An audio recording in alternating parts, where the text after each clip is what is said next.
Namaste, Jai Hind, and welcome to yet another edition of Take 3. And thank you, viewers. We're getting a lot of positive feedback for the kind of mahal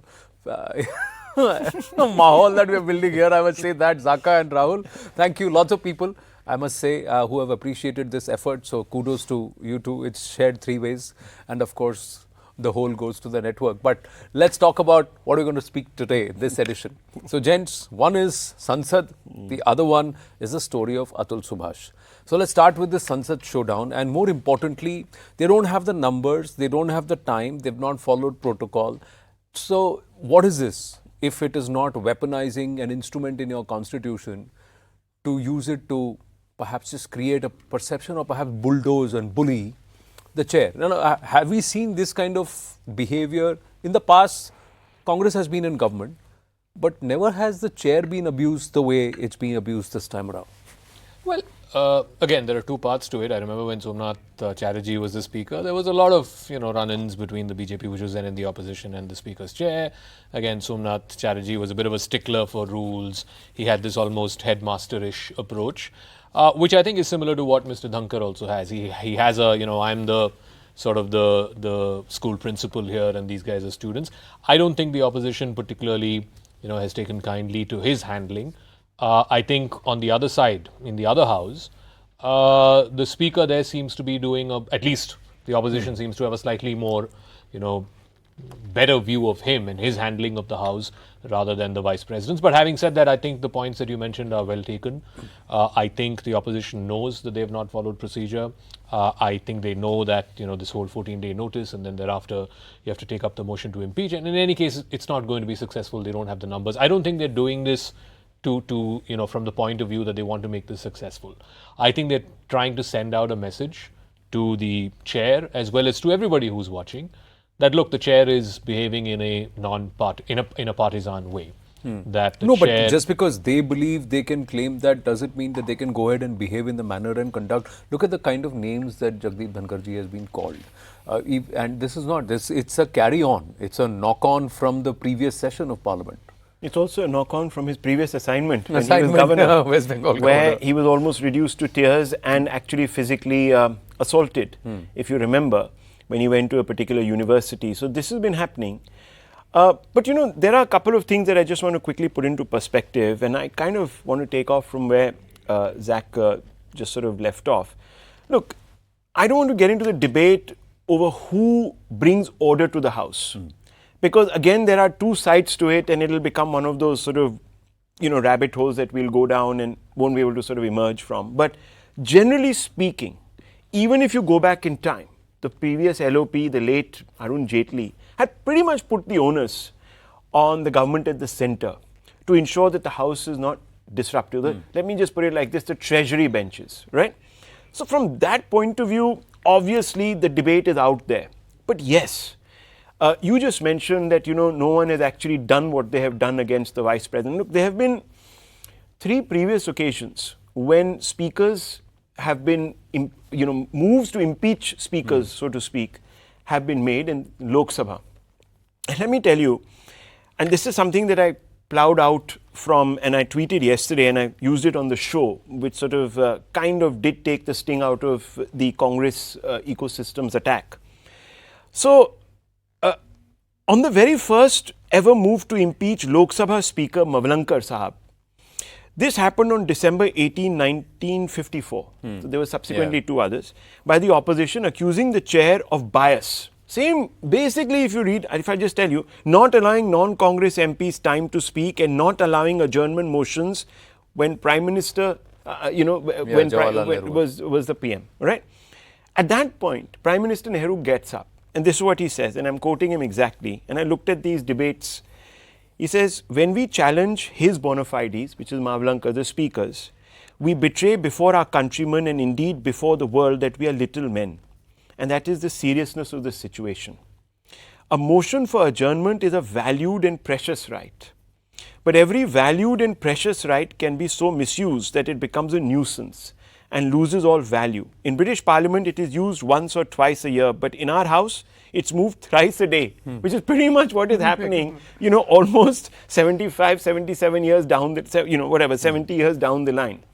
So fundamentally speaking, I think that the opposition, while it wants to have a debate on the Modani issue, the government is saying that, look, okay, fair enough, but what about debating then the Sonia Soros issue?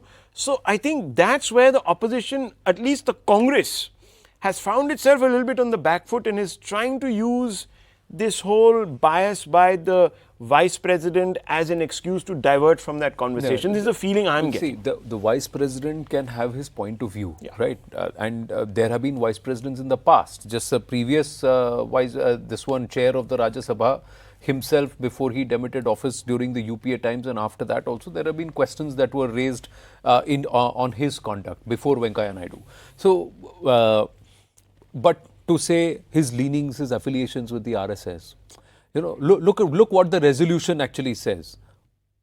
What does that mean? Yeah, I mean, look, like I said, I don't agree with the principle or the basis on which they've moved this motion of no confidence against the chairman of the Rajya Sabha.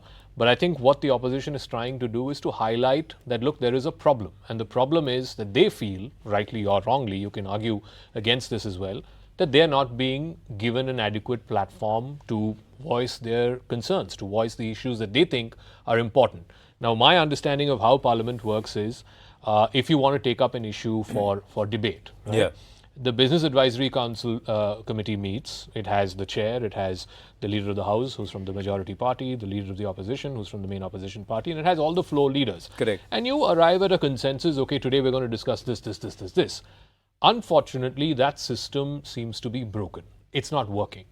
So, which is why the opposition is saying that, you know, either he's not listening to us in the Business Advisory Council committee meetings, or our issues are not being taken up. So, what resort do we have? The only resort we have is to move, you know, this 267 but adjournment motion. will you be willing to take the opposition at face value when they come out and make that case outside? Because are they conducting themselves in that manner where they actually are saying that this was committed and it's not happening, or are they actually out there and taking the street into the parliament? Motion. In any case, you see, you have to tell the speaker or the vice president, the chair in the Rajya Sabha that, look, I'm preparing to move a motion. And you have to do that before 10 a.m. It hasn't been done.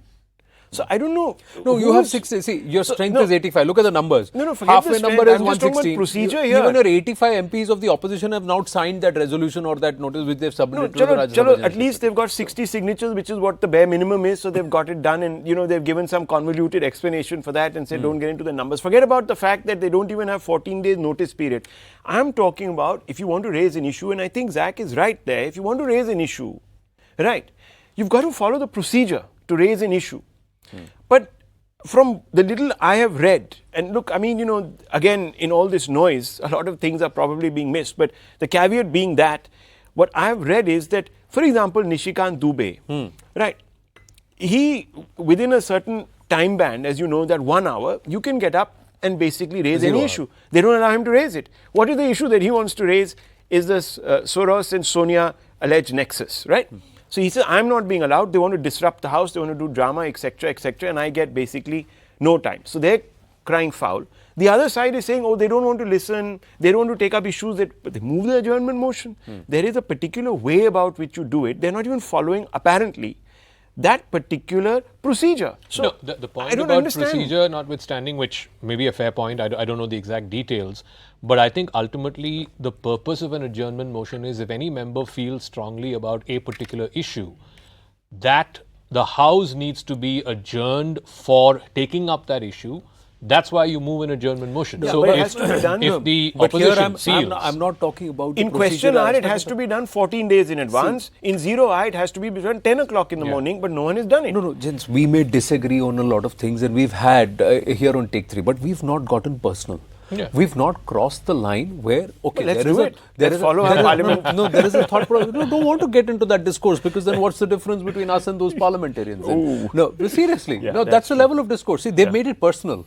You know, you have seasoned politicians, respectable people in society sitting outside and doing a mimicry of the vice president. What kind of behavior is that? And that too in the parliament. Look at what the Samajwadi Party is saying about Rahul Gandhi and his sort of, you know, this overall behavior, the skits that he is performing.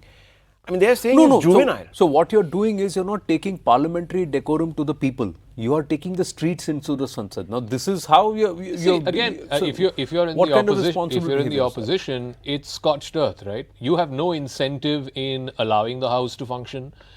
You feel anyway that your issues are not being raised. So if it's not being raised in the well of the House, if it's not being raised in the people's house, you take it to the people. And how do you take it to the people? If you need to capture the imagination of the people in this day and age through social media, you have to resort to a degree of gimmickry. That's not to justify what they've done at Makar Dwar every day, all these masks of Mr. Modi and Mr. Adani. It doesn't appeal to me. I'm not But even getting into ultimately- the. I'm not even getting into what the Lok Sabha and Lok Sabha MPs are doing. They I'm haven't saying tried the throwing behavior. mics at each other, jumping on the tables, ripping up some of the upholstery. They haven't tried that. Maybe that's what they need to be No, doing. but that though is immediate suspension and gone. No, the rules That's have right. changed. Those- Now the those- rules those have changed things. that you're out You of can't even parliament bring and a you can't, plaque. you can't come back. You do anything damage. But what I'm saying is that in the past also there has been criticism. When the BJP was in opposition, they have also protested. They have also Yeah, carried Mr. placards. Jaitley, They've in also- fact, is on record in the floor of the House. He said that disruption is a legitimate form of protest. but getting personal, deliberately attacking a particular person, not the chair. That is something which I'm saying. How is that par for course? And why is nobody Okay, standing so- up and saying so you don't let do me- this? let me- Seasoned let me politicians play a little in bit the of Congress the party, devil's the Trinamool advocate. Congress are doing the same thing. Perceptions matter in politics. And I think what this opposition is trying to do, as it has done in the past, to create the impression, a perception that democracy in this country is working only for the government in power to abuse.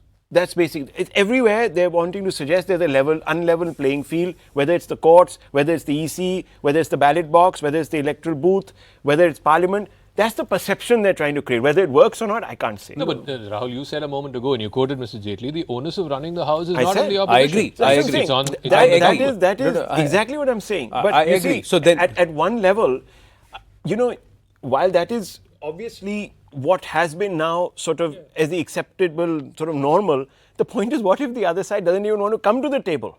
Then what do you do? No, not just so the you're other at a side. situation where someone needs to bridge this divide. Who's And going that- to do it? Naturally, it should be the chair. Of course, but the chair. unfortunately, The in chair this case, is- they No, don't no, have the- and they don't have the you're faith in the going chair. after the chair. And I'm not even talking about this session of Parliament. The previous session of Parliament, it was the Trinamool Congress that resorted to all kinds of use and abuse of the Vice President.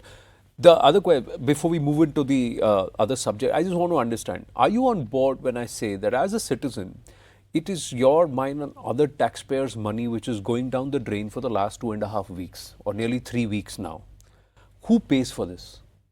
Who should be held accountable? Well, the last time I raised this issue, there were threats of privilege notice against me.